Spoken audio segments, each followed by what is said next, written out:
Salam sejahtera. Saya Dr. Edwin Setiabudi, SPPD KKV Vinasim, spesialis penyakit dalam konsultan kardiovaskular dari Fakultas Kedokteran Universitas Kristen Maranatha Bandung. Video ini merupakan pernyataan diri dosen dalam unjuk kerja Tridharma Perguruan Tinggi atau sering disingkat PDD UKTPT di bidang pengajaran yang dibuat untuk memenuhi salah satu syarat keikutsertaan dalam sertifikasi dosen. Topik yang saya angkat adalah mata kuliah Sindrom Koroner Akut atau SKA. Sebagai bagian dari pengajaran, baik daring maupun luring, saya berkomitmen membekali mahasiswa baik pada fase preklinik maupun kepanitraan klinik dengan pemahaman yang mendalam dan aplikatif tentang sindrom koroner akut. Pendekatan yang saya berikan bersifat holistik, bukan hanya teori, tapi juga penerapan langsung dan praktek di klinis demi keselamatan dan kenyamanan pasien. Metode pembelajaran yang saya gunakan mencakup mini lecture, meninjau materi preklinik, disertai dengan pembaruan ilmu-ilmu terbaru. Juga bedside teaching, jadi peserta didik ikut belajar langsung di samping pasien. Dilakukan secara diskusi kasus yang interaktif, mengasah penalaran klinis dan pengambilan keputusan, observasi kegiatan klinis mulai dari poliklinik, visit rawat inap, dan juga kegiatan di lab kateterisasi jantung. Target pembelajaran yang diberikan kepada mahasiswa adalah agar mengasah mereka dalam hal sindrom koroner akut menjadi mampu untuk membuat diagnosa dan membuat suatu keputusan mengenai penata laksanaan yang sesuai dengan kompetensi yang dimiliki.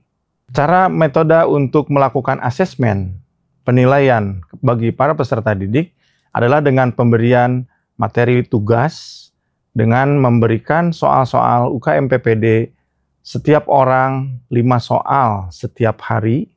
Jadi dikalikan 6 hari selama preceptorial, kemudian materi tersebut dibahas dan dijadikan sebagai bahan untuk penilaian.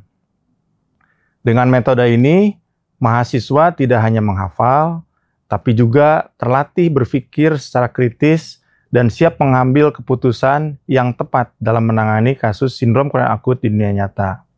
Mahasiswa turut serta di dalam kegiatan poliklinik, walaupun sifatnya hanya observer, tapi setidaknya mahasiswa melihat langsung bagaimana interaksi antara dokter dan pasien.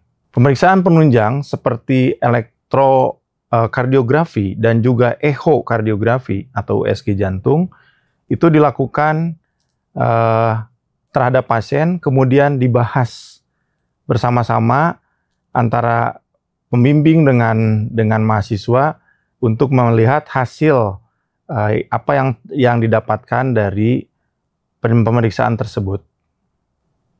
Laboratorium kateterisasi jantung dimanfaatkan juga untuk sarana pendidikan terhadap mahasiswa dengan cara melakukan diskusi secara aktif dan membahas apa yang sudah dilakukan selama kegiatan di laboratorium kateterisasi jantung.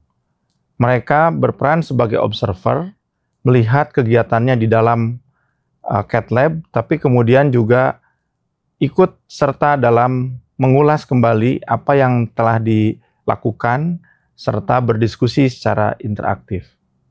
Para sejawat sekalian tertarik untuk melihat secara lebih detail bagaimana kegiatan saya melakukan aktivitas dengan teknik diskusi kasus yang interaktif. Kita saksikan yang berikut ini. Selamat pagi. Kali ini kita akan bahas mengenai suatu kelainan penyakit di bidang kardiovaskuler yang paling populer, yang kita tahu bahwa jantung itu adalah penyebab kematian tertinggi menurut data dari WHO. Nah, ini adalah suatu kelainan yang disebut dengan sindrom koroner akut. Dari katanya, sindrom itu artinya kumpulan gejala. Nah, sementara Koroner maksudnya adalah pembuluh darah arteri koroner, pembuluh darah di jantung. Dan kejadiannya akut sehingga ini biasanya kasusnya berat dan juga bisa fatal. Dan untuk pembicaraan kali ini saya mengambil referensi dari ESC dan ACCAH.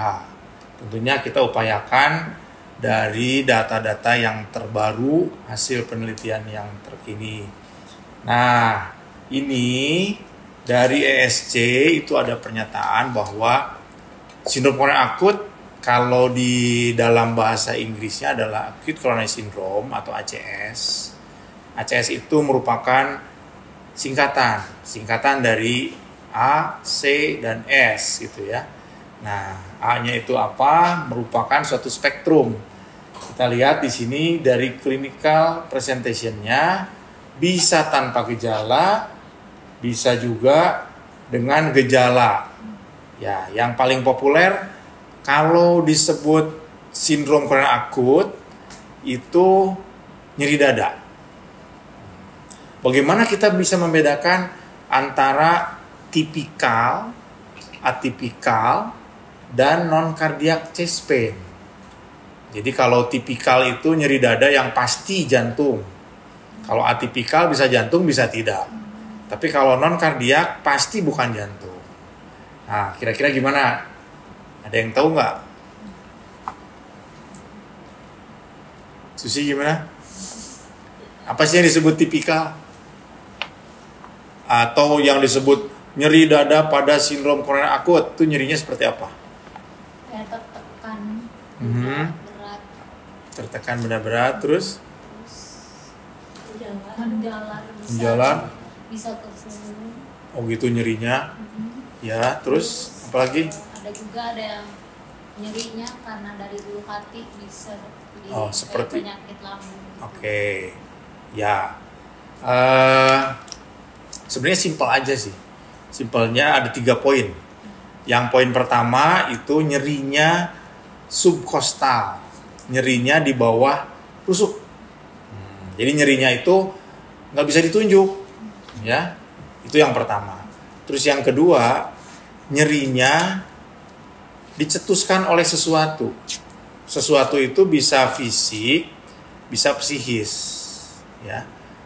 Pokoknya ada, kalau yang dimaksud fisik misalnya melakukan aktivitas terlalu berat. Nah, itu bisa mencetuskan. Terus kemudian yang ketiga, nyerinya hilang dengan istirahat atau pemberian obat di bawah lidah golongan nitrat. Ya, jadi itu 3 ciri. Nah, kalau terpenuhi 3-tiganya, maka itu disebutnya typical chest pain. Ya, jadi kita di tempat praktek bisa tahu ini tipikal, atipikal, atau non-kardiak. Kalau terpenuhinya 2 dari 3 hal tadi, itulah yang disebut dengan atypical chest pain. Bisa karena jantung, ya, karena sindrom koroner akut, bisa karena GERD, bisa juga karena misalnya nyeri otot. Ya. Nah, kemudian kalau hanya memenuhinya 1 atau tidak ada sama sekali dari yang 3 tadi, itulah yang disebut non-cardiac chest pain. Ya. Jadi kita kembali lagi, kalau yang disebut sindrom koroner akut itu adalah keadaan ketika pembuluh darah jantung kita itu sudah mengalami sumbatan, ya, mengalami sumbatan. Dan ada 3 hal, 3 kelainan di dalam sindrom koroner akut. Yang pertama yang disebut dengan unstable angina pectoris. Yang kedua non-STEMI. Yang ketiga itu adalah STEMI atau ST elevation myocard infarction. Nah, yang membedakan antara non-STEMI dengan STEMI itu adalah dari kelainan EKG-nya. Pada unstable angina pectoris dan non-STEMI, kelainan EKG-nya tidak ditemukan adanya gambaran ST elevasi. Sementara pada STEMI ada gambaran ST elevasi. Selain itu ada biomarker. Biomarker ini bisa diperiksa baik itu CKMB maupun troponin T. Nah, biomarker ini untuk yang non-STEMI dan STEMI itu tinggi, meningkat. Sementara pada unstable angina pectoris itu tidak meningkat. Sebenarnya apa sih yang membedakan? Kalau kita lihat langsung pembuluh darahnya, ternyata pada unstable angina pectoris dan non-STEMI itu sumbatannya tidak total. Nah, karena sumbatannya tidak total, maka kerusakannya pun tidak menyeluruh. Ya, kerusakan yang diakibatkan tidak menyeluruh, tidak seberat kalau pada kasus STEMI karena itu total. Nah, ini untuk mengulang saja bahwa pembuluh darah koroner itu ada yang cabangnya ke kanan, right coronary artery, ada cabang yang ke kiri, left coronary artery. Cabang ke kiri ini bercabang dua, ada left anterior descendant dengan left circumflex. Nah, pada kasus sindrom kronik akut, jangan pernah berpikiran itu pasti pembuluh darahnya makin lama makin sempit sampai tertutup. Tidak. Sebenarnya terjadi itu adalah adanya ruptur plak. Entah di mana, entah di pembuluh darah mana, pokoknya ada pembuluh darah yang robek. Karena robek, maka terjadilah isi dari lumen pembuluh darah itu masuk ke dalam lumennya. Jadi di situ ada darah, ada juga fibrin, ada ya segala macam, termasuk lemak, membentuk suatu trombus atau sumbatan. Nah, biasanya trombus itu ukurannya lebih kecil daripada permukaan dari lumen, sehingga trombusnya bisa berubah menjadi emboli. Dia menjalar kemana aja sampai akhirnya menyumbat di satu pembuluh darah yang sempit. Atau bisa juga kalau kebetulan trombusnya besar, di lokasi di mana dia robek, di situ dia mengalami sumbatan. Nah, dan ini urusannya kalau dalam keseharian itu time is money, maka untuk jantung time is muscle.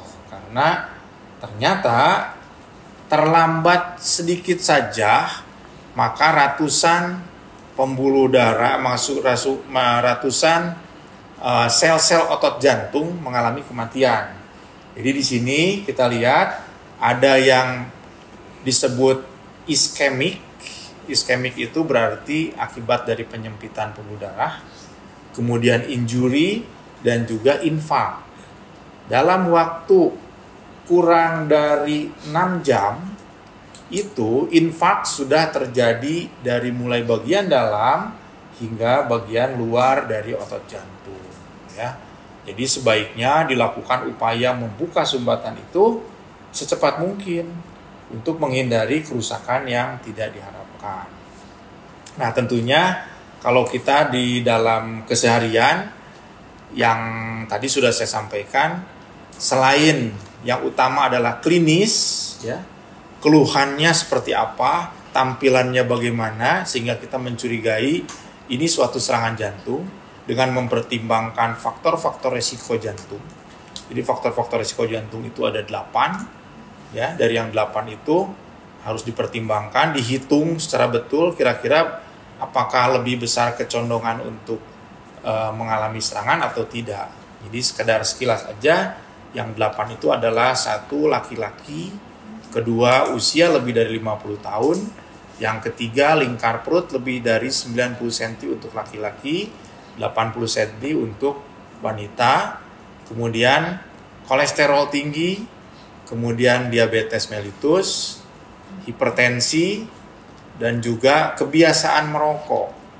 Serta satu lagi adalah menopause. Jadi dari 8 itu kita hitung kalau kecenderungannya wah ini bisa terjadi serangan, maka kita perkuat dengan pemeriksaan penunjang. Tadi sudah disampaikan yang paling mudah adalah dengan melihat EKG. Ada enggak gambaran ST elevasi, ya. Kemudian dilanjutkan dengan pemeriksaan atau pengukuran enzim jantung. Nah, masalah enzim jantung ini juga pertimbangkan waktunya. Kalau dari onset, dari mulai nyeri dada, waktunya belum 3 jam, sebaiknya jangan dulu diperiksa troponin T. Ya. Kalau misalkan kita perlu cepat, ya mungkin CKMB pilihannya. CKMB dalam waktu 3 jam dia bisa meningkat. Kalau lebih dari 3 jam, barulah troponin T yang bisa dijadikan patokan, atau troponin I. Nah, kemudian ini bisa juga gambaran EKG tanpa ST elevasi. Ya, jadi ini bisa, apakah itu bentuknya ST depresi atau T inverted. Nah, supaya lebih memahami lagi apa itu sindrom koroner akut, sebaiknya kita lihat kasus. Ya, di sini ada kasus laki-laki usia 50 tahun. Kemudian nyeri dada hilang timbul, ya. Kalau nyeri dadanya terus-menerus 7 jam, wah, pasiennya juga udah nggak akan tahan, ya. Hilang timbul, memberat 7 jam sebelum masuk rumah sakit. Ini pasiennya merokok, ada riwayat hipertensi tapi tidak diketahui diabetes. Nah, lihat tekanan darahnya untuk 50 tahun 140/90 itu sudah masuk yang kategori hipertensi, ya. Berarti faktor risikonya ada hipertensi, laki-laki usia 50 tahun dan merokok. Artinya memenuhi 4 dari 8, 50% iya. Gambaran EKG-nya kita dapatkan gambaran ST elevasi. Coba nih ST elevasinya di mana aja? Ya. V3, mana lagi?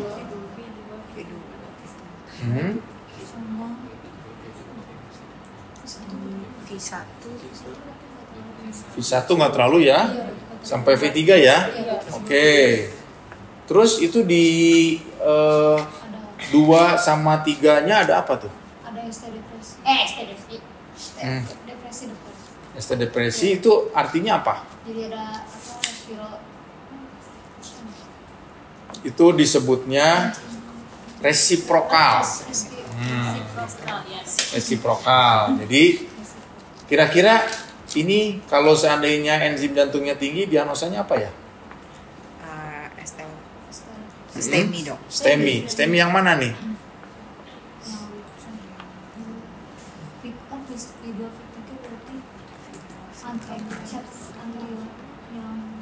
Kalau V1, V2 itu septal, V3, V4 itu anterior. Jadi kalau V1 sampai V3 anteroseptal, ya. Bagus. Jadi ini diagnosanya pasien dengan STEMI anteroseptal, ya. Alasannya karena adanya gambaran ST elevasi di V1 sampai V3, ada resiprokal ST depresinya, kemudian juga ya ada gambaran gelombang T yang tinggi tadi, ya. Oke, jadi ini setuju kalau ini adalah suatu STEMI anteroseptal. Oke, dari literatur ini ada sedikit tadi mengenai masalah spektrum tadi, ya. ACS itu A-nya apa katanya? Abnormal EKG, ya. Jadi EKG-nya tidak normal. Kalau C-nya? Clinical complex. Ya, secara klinis memang tampilannya tampilan suatu sindrom koroner akut. Sementara S-nya pasiennya stabil atau tidak, ya. Nah, di sini kita bisa lihat mengenai penata laksanaannya. Kalau penata laksanaannya yang hingga saat ini masih dipegang itu ketika pasien datang ke emergensi. Nah, kira-kira apa yang harus dilakukan pertama? Ini pasien nyeri dada nih. Aduh, saya nyeri dada. Maka apa yang harus dilakukan pertama kali sebagai dokter? EKG. EKG dilakukan tidak boleh lebih dari 10 menit. Lebih dari 10 menit berarti sudah delay. Ya. Terus apa lagi? Apa lagi? Berikan aspirin. Bagaimana aspirinnya, berapa dosisnya?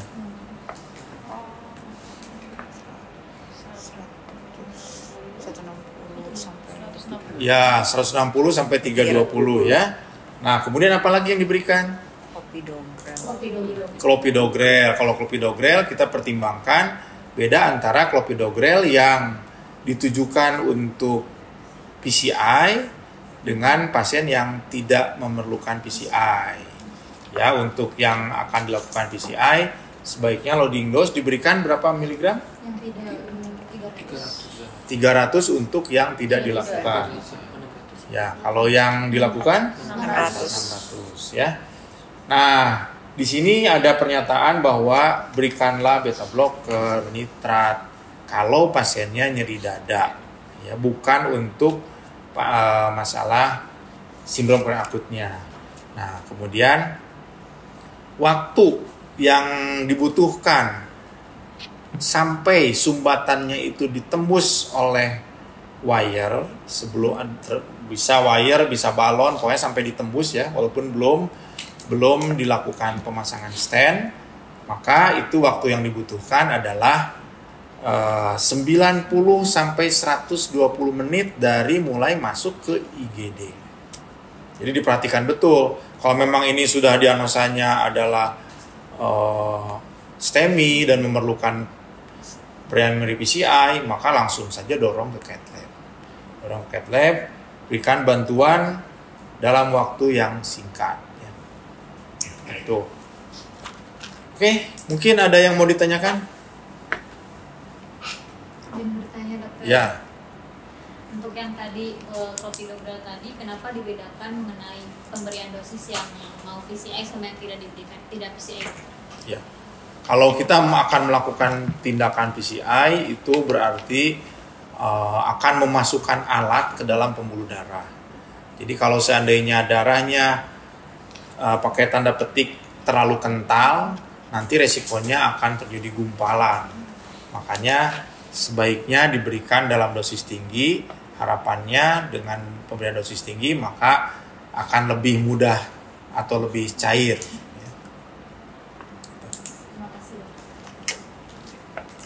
Yuk, ya, gimana? Tanya dok, kan tadi dokter bilang ada tentang terapi fibrinolitik dok.